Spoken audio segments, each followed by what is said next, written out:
So today I'm going to discuss the Nordic hamstring curl. It's one that I feel is probably a bit underutilized, at least in everyday setting. Not many people do it, but it's an exercise for your hamstrings that is eccentrically based, meaning that you're contracting the muscle while it's lengthening. This is perfect for bulletproofing your hamstrings for strains, injuries, basically really good injury prevention, really good for growing the hamstrings, strengthening them. So today I'm going to demonstrate a couple of ways that you can both do the Nordic curl, regress it, and then also progress it if you're smashing. Alright guys, so I'm going to demonstrate a standard Nordic hamstring curl. So basically all you need is something to lock your heels into. If you've got a training partner, they can hold your heels down, or just a weight that you can squeeze your feet together on so that it stops you from falling forward. Now what you want to do, okay, you're going to squeeze your glutes together, push your hips through, so you're straight up and down, and then you're just going to slowly drop forward. Okay, now the point of this is to drop forward as slowly as possible for as long as possible until your chest is down to the ground. So, nice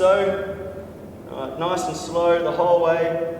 Okay, keep going, you don't want to give in. Okay, the longer you can hold, the better. All the way down, touch the ground, back up. Okay, now that's a standard Nordic hamstring curl.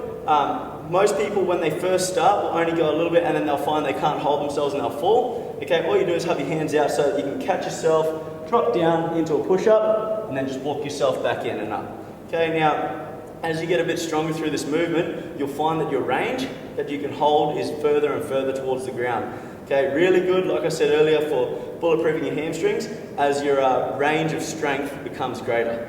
So after this, I'll show a couple of regressions and ways you can regress it as well. So a couple of ways that you can regress, so basically make it easier, the Nordic hamstring curl in the beginning, is adding a band. So all you're going to do is put it under the chest.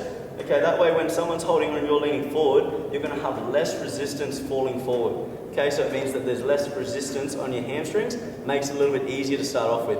Another way is using a medicine ball. Okay, so when you use a ball, as so, what you're going to do is just put it down in front. Now you're not going to fall forward as far. So when you come forward, instead of falling all the way to the ground, you can catch yourself, come back up, work on that initial range. Once you're getting stronger and stronger, find something a bit lower, maybe a plate or a couple of plates stacked up, and then eventually work your way all the way down to the ground. So I'll just demonstrate this one. So using the band, as so, you're just going to lean forward exactly the same as before. Okay, but you'll notice it's a lot easier to hold yourself because there's less weight.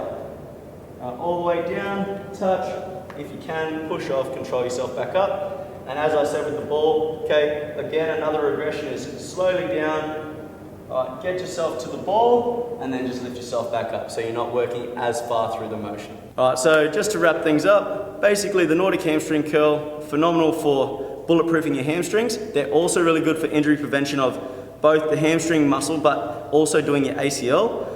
Because when you tear your ACL, it's from your tibia, which is the bone in the lower part of your leg, coming forward, and it tears usually that or the twisting. Okay, now that tears your ACL. The hamstrings actually hold that bone back in place where it should be. So the stronger your hamstrings are eccentrically, okay, you're less likely to then tear your ACL during running and things like that. If you need to progress the movement, all you do is hold onto a weight and then do the same motion we've already done.